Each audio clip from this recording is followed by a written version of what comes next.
आज खबरों में एक खौफनाक कहानी को लेकर हम हाजिर हुए हैं। यह कहानी है प्यार के उस चेहरे की जो भरोसे से शुरू हुई और कत्ल पे ख़त्म हो गई।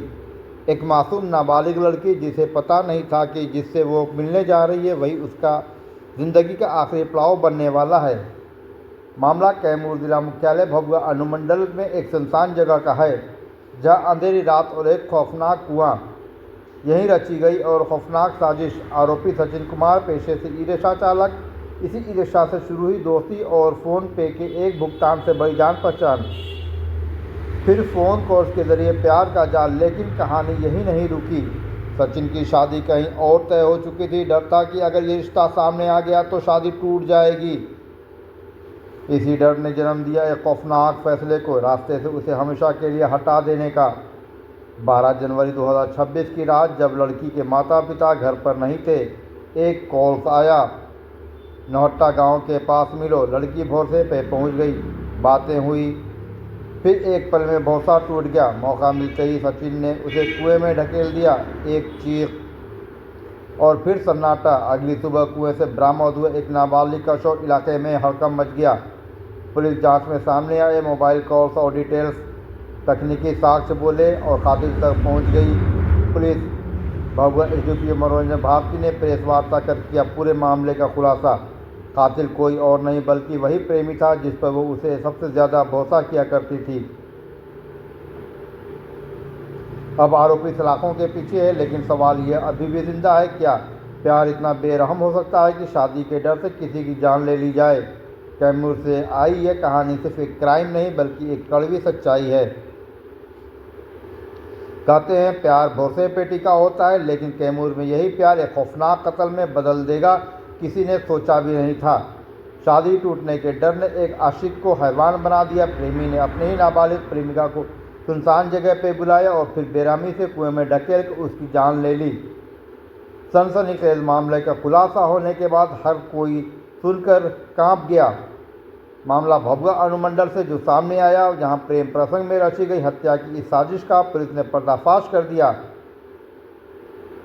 आरोपी प्रेमी सचिन कुमार, जिसकी शादी कहीं और तय हो चुकी थी, अपनी शादी में कोई अड़चन नहीं चाहता था।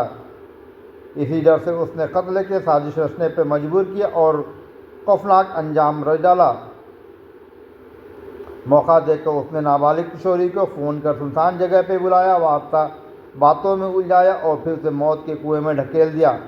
12 जनवरी के वो खौफनाक रात जब घर में कोई नहीं था, तब मासूम प्रियंका अपनी आखिरी मुलाकात के लिए अपने प्रेमी के पास पहुंची। लेकिन उसे क्या पता था कि जिस प्रेमी से वो मिलने जा रही है वही प्रेमी उसका कातिल बन बैठेगा। कुएं से किशोरी का शव बरामद होने के बाद मोबाइल फ़ोन से मिले तकनीकी सबूतों ने पुलिस को कातिल तक पहुँचाया और आखिरकार आरोपी को उसके की कारनामे की सज़ा मिली और पुलिस ने गिरफ्तार कर उसे जेल भेज दिया। यह मामला न सिर्फ एक हत्या की कहानी है बल्कि ये सवाल भी छोड़ जाता है, क्या प्यार अब इतना बेरहम हो चुका है कि शादी के डर से किसी की भी ज़िंदगी छीन ली जाए?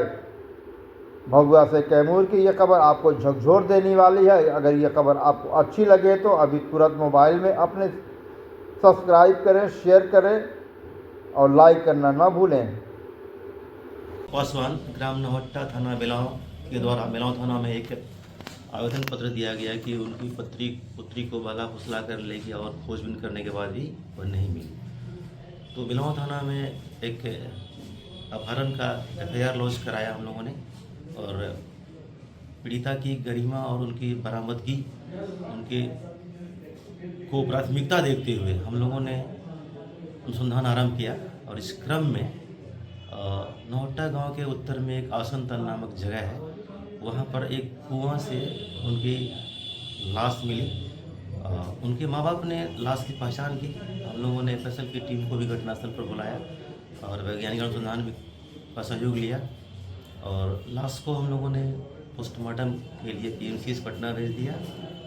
इसके बाद अनुसंधान हम लोगों ने आरंभ किया और अनुसंधान के क्रम में जो हमारा पारंपरिक तरीका है और जो वैज्ञानिक तरीका है, दोनों का हम लोगों ने उपयोग करके इस कांड में संलिप्त अभियुक्त सचिन कुमार ग्राम बहेड़ी थाना करमचट को गिरफ्तार किया और उन्होंने इस केस में अपनी संलिप्तता को स्वीकार किया और उनके खिलाफ पर्याप्त साक्ष्य भी हमें प्राप्त हुए। हत्या के कारण क्या है सर? अभियुक्त ने जो बताया हमें और जो हमने अनुसंधान किया उससे जानकारी प्राप्त हुई है कि अभियुक्त की दोस्ती मृतिका से हो गई थी और मृतिका से उनकी नज़दीकियाँ बढ़ गई थी। इसी बीच अभियुक्त की शादी कहीं और तय हो गई थी।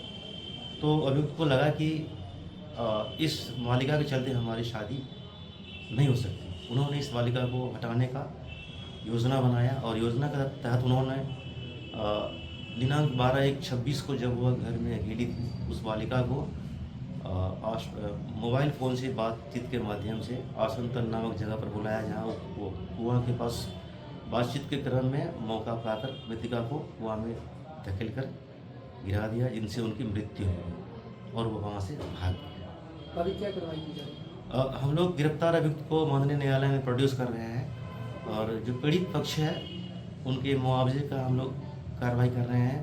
पीड़ित पक्ष को जल्दी से जल्दी न्याय कैसे मिले और त्वरित अनुसंधान के द्वारा, त्वरित विचारण के द्वारा हम लोग प्रयास करेंगे कि इस कांड में जो अभियुक्त हैं उनको सजा दिला सकें।